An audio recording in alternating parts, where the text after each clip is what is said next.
Hello everyone. Sa videong ito ituturo ko sa inyo kung paano nga ba mag-send ng file through Gmail. So, kung wala pa kayong account sa Google, mag-login muna kayo or mag-create ng account. So, type nyo lang dun.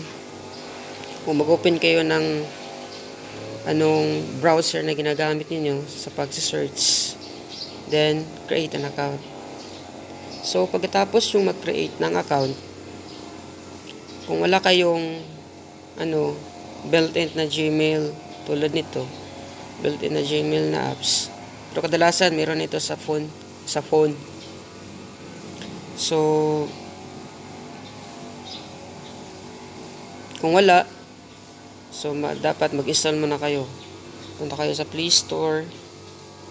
So, for example, type natin kung meron ba talaga dito. Okay, Gmail apps.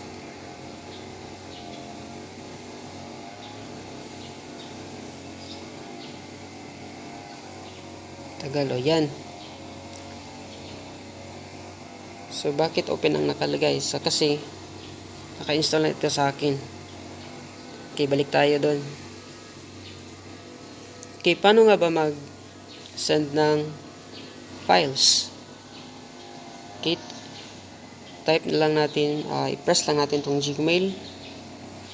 Pagkatapos, nakikita nyo ba yung pin sa ibaba, sa bandang kanan? Yung parang may lapis ba to? So, press na lang yan. Then, dito, saan nyo ba isasend yung file niyo? So, dapat i-type yung Gmail ng pagsisindan ninyo ng file. For example, sa instructor niyo or sa subject teacher sa threaten. Example, my Gmail account. Brigondo at gmail.com. Yan. So, sa pag-attach ng file, click nyo lang yung parang yung may hairpin ba to? Ito. So, attach file. So, attach file.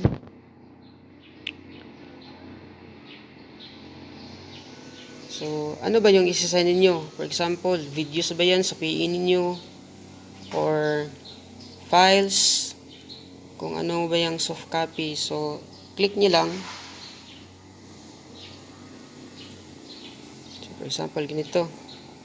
So, isulat dito sa subject. Type ninyo kung ano ba talaga yung isa-send ninyo. Para malaman ng pagsisinda ninyo ng file. For example, sa akin ay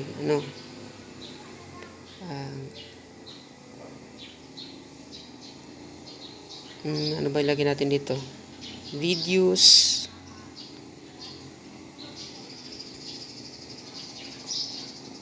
for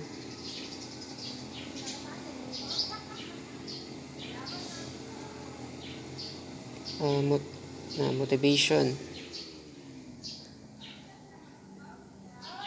Okay. So, pagkatapos, nakita nyo ba yung arrow sa itaas? Sa bandang kanan? So, press na lang yun. Yan. So, sending na siya. Hintayin lang natin. Okay, yan. Nakasend na. So, try ko open yung Gmail account ko kung may na-receive ba akong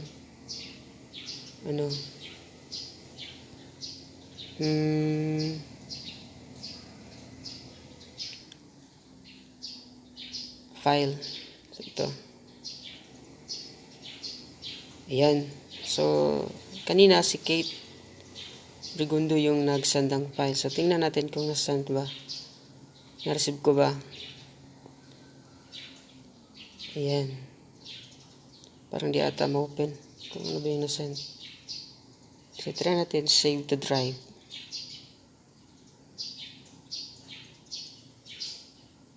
Okay, save.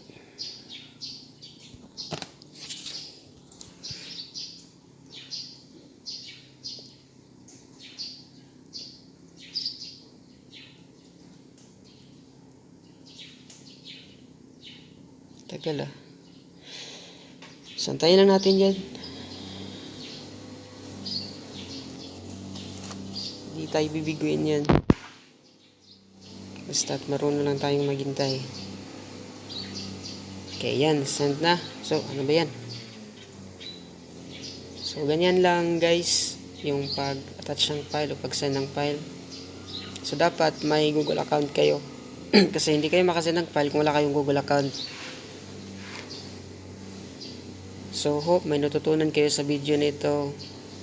Maraming salamat.